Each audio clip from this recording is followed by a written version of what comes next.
Estamos en nuestro espacio frente a frente, un diálogo con la ciudadanía. Hoy día contamos con la presencia de la abogada Mónica Luzarraga, quien nos va a hacer un análisis sobre el proyecto que ha presentado el presidente de la República de ley económico, que para mí de económico muy poco tiene. ¿Cuál es su criterio al respecto, abogada? Porque hay otros abogados que consideran que este proyecto, el 80% es positivo, no sé de dónde. ¿Cómo está? Muy buenos días a todos. Gracias por la invitación. En principio, sí hay que hacer un análisis de constitucionalidad previamente, y eso no solamente tiene que ver con la característica de haberlo llamado o de querer introducirlo con la rapidez que se ha presentado, calificándolo de un proyecto de ley en materia económica urgente. Precisamente porque si se tratara o si se tratase efectivamente de un proyecto de ley económica urgente, su naturaleza, su finalidad, su función y su objetivo tendría que estar encaminada a algún aspecto económico o alguna materia económica pertinente.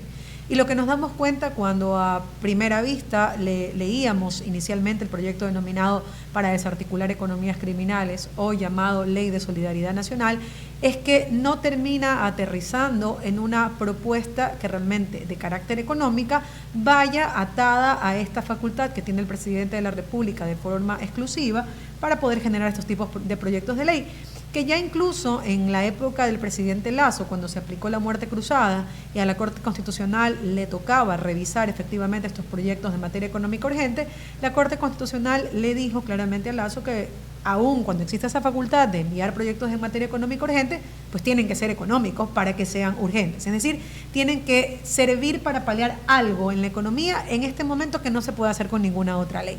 De ahí que esa es la primera discusión. Luego, la segunda discusión, en la que se soporta bastante de la crítica a este proyecto de ley, es que no hay unidad de materia. Como no es un proyecto de ley en materia económica urgente, más parece un proyecto de seguridad ciudadana, más parece un proyecto que artificia, en este caso, un estado policíaco, pues efectivamente termina tocando muchísimas materias, menos aquellas que están relacionadas con la parte económica, que podría ser el Código Monetario y Financiero, la ley de compañías, quizás incluso la ley de economías financieras, la ley de régimen tributario, no, toca el Código Orgánico Integral Penal, toca hasta cierto punto la ley orgánica para el tema, por ejemplo, del uso legítimo de la ley, toca también el tema de la ley de las Fuerzas Armadas, es decir, toda una serie de materias que no unifican como tal un punto o un objetivo principal. Esto en cuanto a la forma, es decir, como que al molde con el cual se pretende introducir esta norma,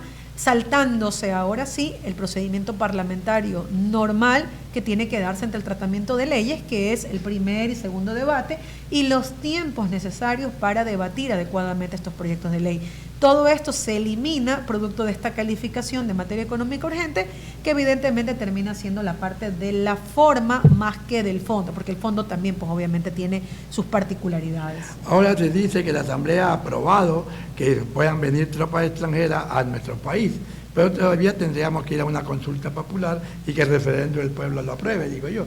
Claro, es que aquí el panorama es que todas las leyes que están viniendo de la Asamblea Nacional, y es lamentable, porque desde la Constitución del año 2008 nosotros sabemos que nuestra Constitución dejó de ser una Constitución política y pasó a ser una Constitución que ratifica o pone como principio, base, rector de todo el ordenamiento jurídico el Estado constitucional de derechos y de justicia. De ahí que todas las normas que nacen a partir de la Constitución del año 2008 e incluso las que existían en esa época y tuvieron que ser reformadas, tienen obligatoriamente que observar, ver y valorar este Estado constitucional de derechos y justicia, el respeto de los derechos por encima de cualquier circunstancia, e incluso cuando la Constitución no tiene algo en particular y tenemos un tratado internacional que lo garantiza de una mejor manera, por el bloque de constitucionalidad nosotros, los ciudadanos, y cuanto más la Asamblea Nacional, están en la obligación de sujetar todo el ordenamiento jurídico a esas normas o a esos valores que constan en la Constitución del año 2008. De ahí que no solamente esta promulgación de la reforma parcial de la Constitución para permitir las bases extranjeras, la ley de inteligencia que también fue discutida el día martes, la ley de solidaridad nacional que pretende ser introducida como ley en materia económica urgente, son normas o proyectos de ley o proyectos de reforma que atentan gravemente contra el orden constitucional. ¿Y quién aparece en este escenario, en esta aparente discordancia?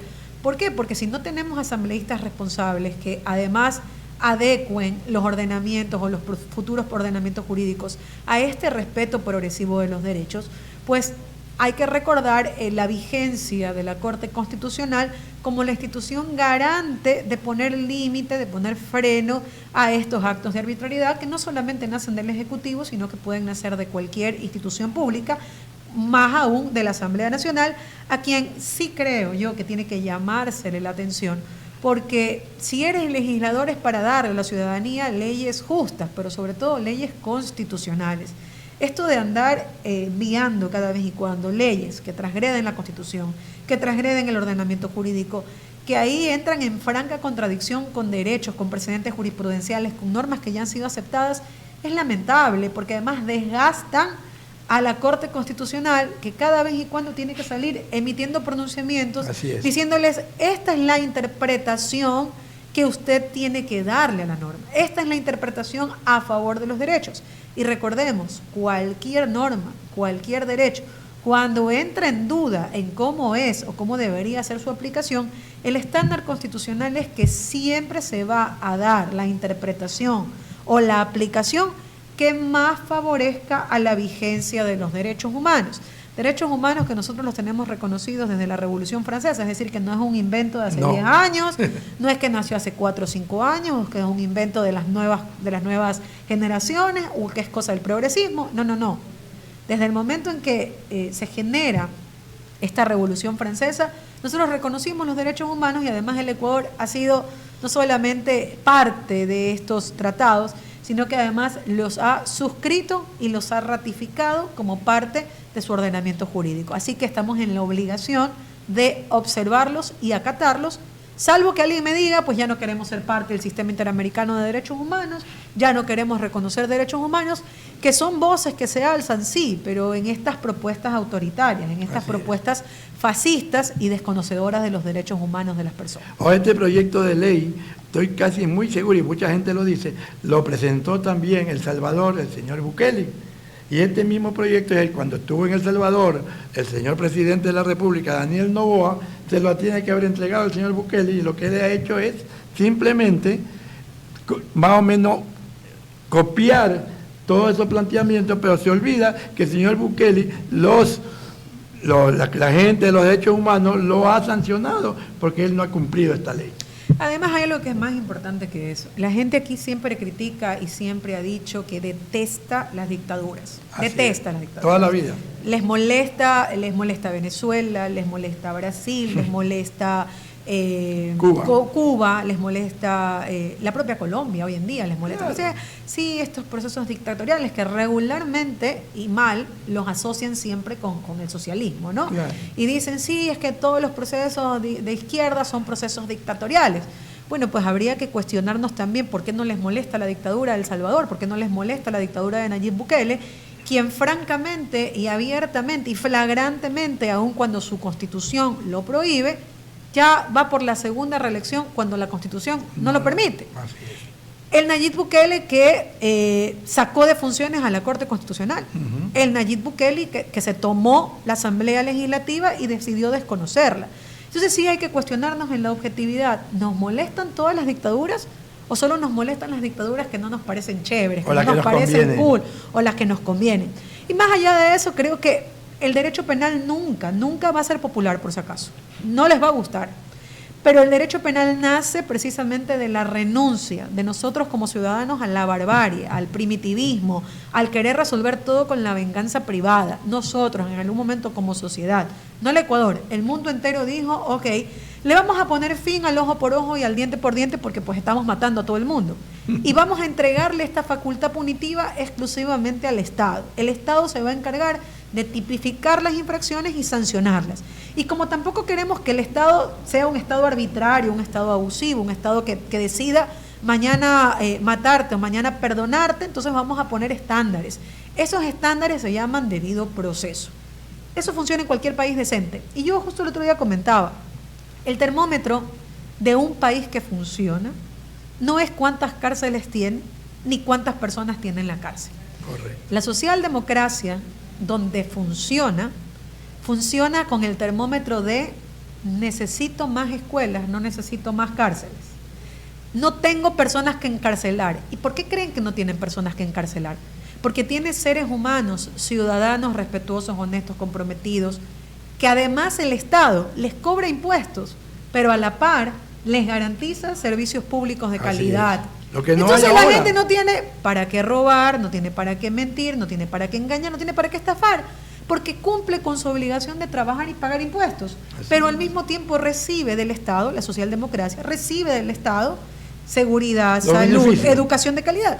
Todo lo que usted le ofrecen, querido amigo y amiga, cuando le ofrecen la migración y se la plantean como la mejor forma, le dicen Canadá es un país que funciona, mira, tienes salud, tienes educación, tienes esto, tienes seguridad. Sí, pero ¿por qué funciona? Porque pagas impuestos. Así es. Y porque el Estado, en vez de quedarse o de corromperse con tus impuestos, te da servicios de calidad. Lo mismo pasa en Dinamarca, lo mismo pasa en Suecia, lo mismo pasa en Finlandia, lo mismo pasa en Singapur, lo mismo pasa en Japón, en todas las economías mundiales que funcionan desde la socialdemocracia. Aquí no. Eso iba a decir, aquí no funciona. Y disculpa que te diga, yo creo que lamentablemente estamos viviendo en una dictadura. Aunque digan que no, es una dictadura porque el señor hace y deshace con nuestro país, como yo lo decía la otra vez, como que si fuera una hacienda, que fuera la hacienda de él. Vivimos en un terrorismo de Estado. Mire usted, recién, ¿qué pasó? Volaron 4 o 5 locales de la bahía. ¿Qué seguridad tenían esos locales? No tenían. Y sabían que estaban cobrándoles vacunas. Nunca hubo una policía, nunca hubo un ejército, nada. Y aprovecharon y los volaron. Y dicen que esa es responsabilidad del alcalde, no del gobierno, según la señora gobernadora. Y claro, y una franca, no solamente, ya no es solamente incompetencia, ya no es solamente mediocridad, ya no es solamente este marketing político barato al que nos han acostumbrado desde hace año y medio, que todo es por likes, todo es quién es más popular, sino que demuestra que la gobernadora, que es la representante del Ejecutivo en la provincia del Guayas, jamás en su vida ha abierto ni la Constitución de la República del Ecuador, menos aún el Código de Seguridad Ciudadana. Los agentes municipales no están armados, señora gobernadora. Los agentes municipales no pueden enfrentarse a la criminalidad, porque resulta ser que el Estado, el Ejecutivo del cual usted hace parte, es el único responsable de las funciones de la Policía Nacional y de las Fuerzas Armadas. Y ellos sí deben actuar y estar presentes, porque además, de acuerdo al 158, eso es una función exclusiva de la Policía Nacional. La seguridad ciudadana es facultad exclusiva de la Policía Nacional. Así es. Que los agentes municipales quieran colaborar, complementan la seguridad ciudadana es otra cosa totalmente distinta, pero ellos no pueden enfrentarse. Más, usted a ellos ni siquiera les puede hacer. Mira que en el tema del razonamiento penal, por ejemplo, los agentes municipales no pueden alegar cumplimiento del deber legal. ¿Por qué? Porque ellos no están armados, ellos no pueden dispararle a nadie, no tienen armas, no tienen un tolete, solo andan con un tolete. Entonces usted me está diciendo que la criminalidad que usted no puede combatir a nivel nacional se la va a delegar aquí en la bahía de Guayaquil al alcalde, cuando además el año pasado, por esta pugna y por esta riña de ni haces ni dejas hacer, el gobierno nacional le quitó al municipio de Guayaquil la facultad de los ojos de águila para prevención del delito. Ya no hay. Ya no hay. El municipio ya no lo tiene. Entonces, ¿de qué estamos hablando? De que por un lado, luego también te tienes que poner a pensar en todos los recursos que no regresan a la provincia, en todos los recursos que no regresan a la ciudad. Entonces yo les decía hoy, bueno, si tanto quieren delegarle a la alcaldía la responsabilidad de combatir la seguridad ciudadana, pues entonces declaremos una república independiente de Guayaquil, que los impuestos de esta ciudad se queden en esta ciudad y no darle nada al gobierno central, porque el gobierno central no da obras, no da seguridad. No hay nada. No hay nada. Entonces, ¿qué estás haciendo con los impuestos de los guayaquileños? Si ahora incluso tienes la osadía de decir que el alcalde tenga que hacerse cargo de la responsabilidad de la bahía, mañana vas a decir que el alcalde también tiene que hacerse responsable de la seguridad de sociovivienda, de la seguridad del Guasmo Sur, de la seguridad de las Malvinas. Bueno, entonces, ¿qué hace el Ejecutivo? ¿Cuál es la representación de la gobernación aquí? Ninguno. Exacto. Ahora te digo algo. El otro día te digo el caso que pasó. Una señora a las 2 o 3 de la mañana llegan la fuerza pública, le rompen la puerta porque están buscando droga. Le rompieron. Y ella es una señora que vive con sus 2 hijas con autismo. Y le rompieron la puerta sin orden de algún juez para poder ingresar. Entonces, ¿no estamos viviendo acaso en una dictadura?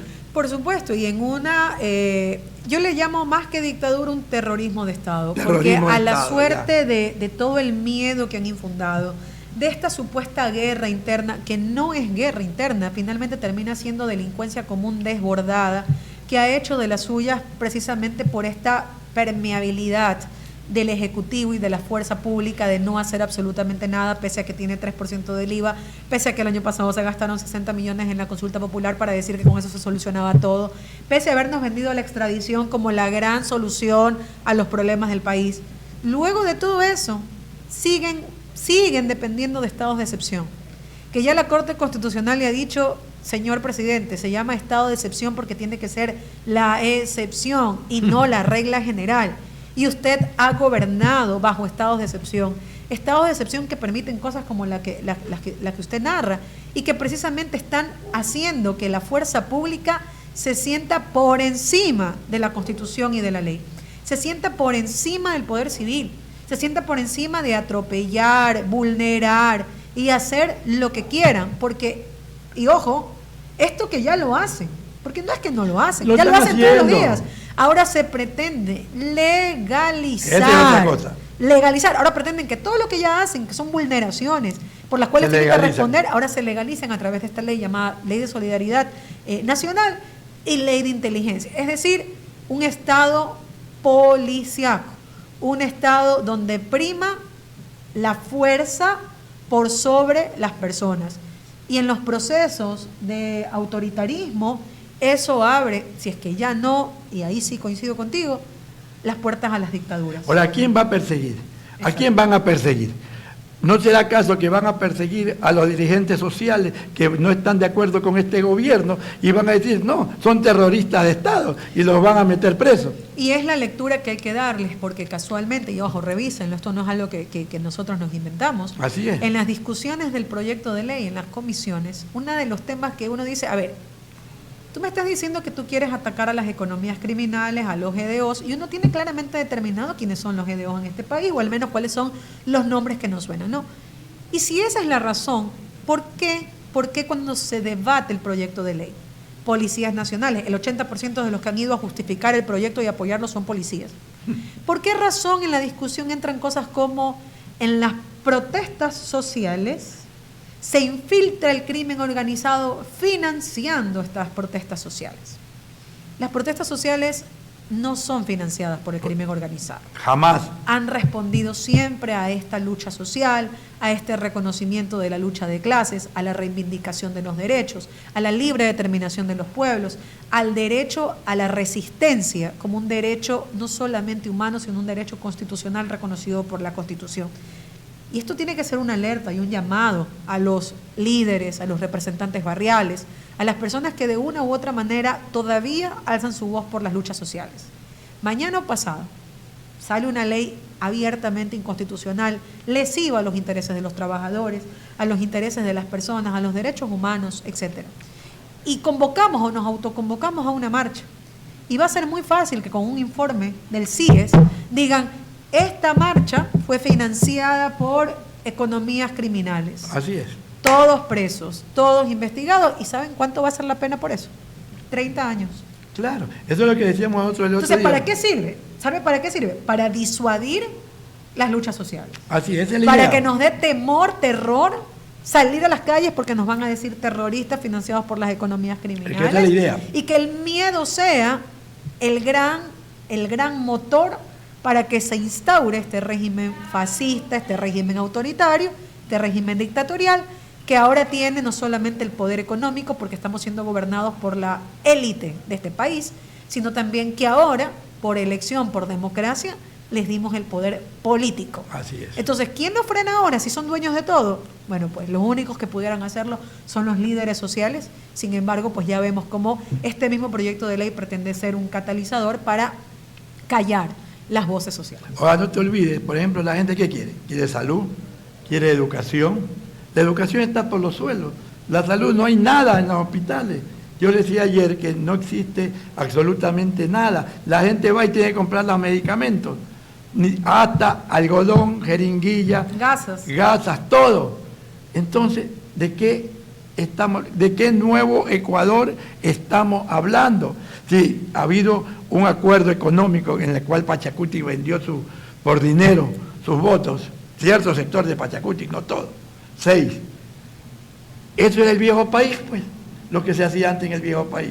Y ahora se lo está haciendo en el nuevo país, pues. Es que llamarlo nuevo no quiere decir tampoco que sea bueno. Sí es una nueva versión del Ecuador definitivamente, pero es una versión en donde la mayor parte de los ciudadanos no tiene espacio. Porque esta construcción del nuevo Ecuador solamente beneficia y solamente sirve a la clase económica y política que rodea al presidente Daniel Noboa. Los demás, los de a pie, los ciudadanos como usted y como yo, no tenemos espacio en ese nuevo Ecuador. Y pues ahora sí, como solía ser muchos años antes, tendríamos que ir a rogar por salud, tendríamos que ir a rogar por un cupo en la universidad, tendríamos que ir a rogar quizás por un servicio tan básico como sacar una cédula, un pasaporte, una licencia de conducir. Ya hay problemas con la cédula. Por supuesto, entonces, en esa, y el de sálvese quien pueda, ¿no? Porque también aquí es, mientras yo tenga para comer y mientras yo tenga para vivir, no me importa el resto. Y esa visión es una visión distorsionada de la sociedad, porque las sociedades que avanzan no son las que dejan más gente atrás, sino las que suman y unen esfuerzos para que la satisfacción, para que el beneficio, para que el acceso a los servicios sea maxificado, no minimizado. Entonces, hoy pregúntese usted, ciudadano, ciudadana, compañero, compañera, amigo o amiga, ¿qué tiene hoy? ¿Qué quisiera tener en el futuro? Son 4 años de un gobierno que se ha elegido, pero que poco a poco va demostrando que su único interés es lucrarse y servirse y servir a las clases económicas a las cuales se debe, no solamente nacional sino internacionalmente. Correcto. Y que mientras más precarice la vida de los ciudadanos y mientras más coarte, en este caso, el derecho a la resistencia de los líderes sociales o de las voces que discrepan con este gobierno, pues más seguro tiene permanecer en el poder, y no solamente 4 años, sino ¿cuántos más? Ahí está el ejemplo de Nayib Bukele. Y no olvidemos, ya para terminar, que el gobierno actual tiene un gran apoyo, pues, que son los medios tradicionales. Ahorita los medios digitales son los únicos que levantan la voz en defensa del pueblo. Y ya por ahí oía yo que la mamá del presidente quería poner una ley para que más o menos controlen a los medios digitales.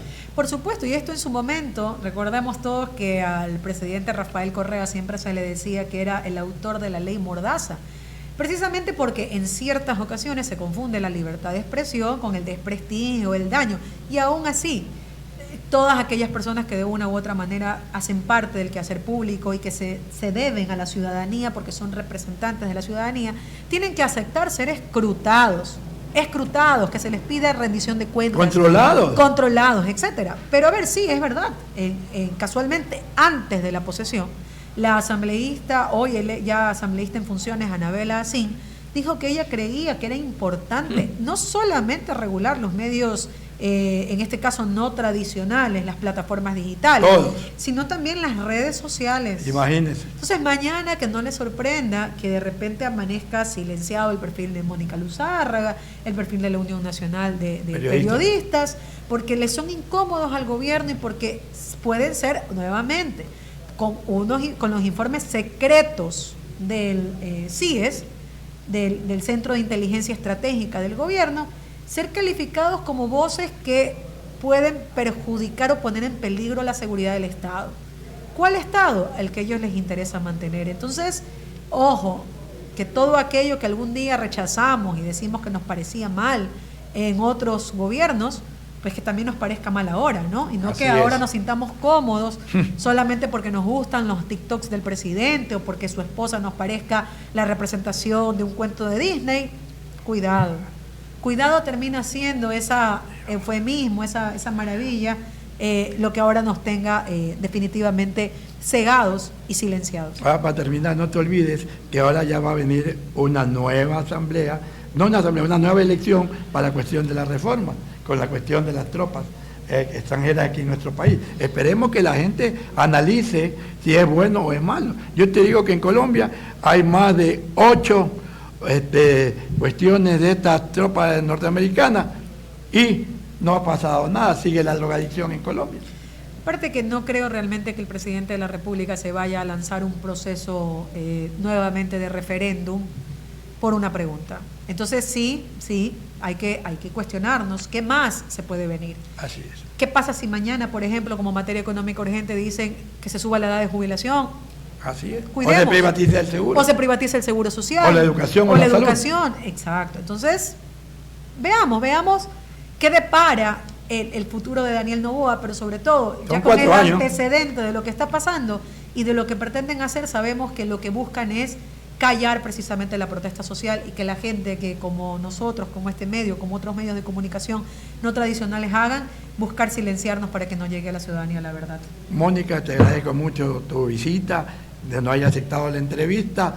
Esperamos que no sea ni la primera ni la última vez de tenerte hasta a tu casa. Cada vez que te invitemos, esperamos tenerte con algún aporte que tú nos puedas dar. Por supuesto, muchísimas gracias, Carlitos. Muchísimas gracias a la Unión Nacional de Periodistas del Guayas. Bueno, de esta manera hemos terminado la entrevista con la abogada Mónica Luzarraga, haciendo el tema del proyecto de la Ley Económica contra la Delincuencia presentado en la Asamblea. Muchas gracias y mañana tenemos en nuestro horario habitual a las 11:30 de la mañana. Gracias.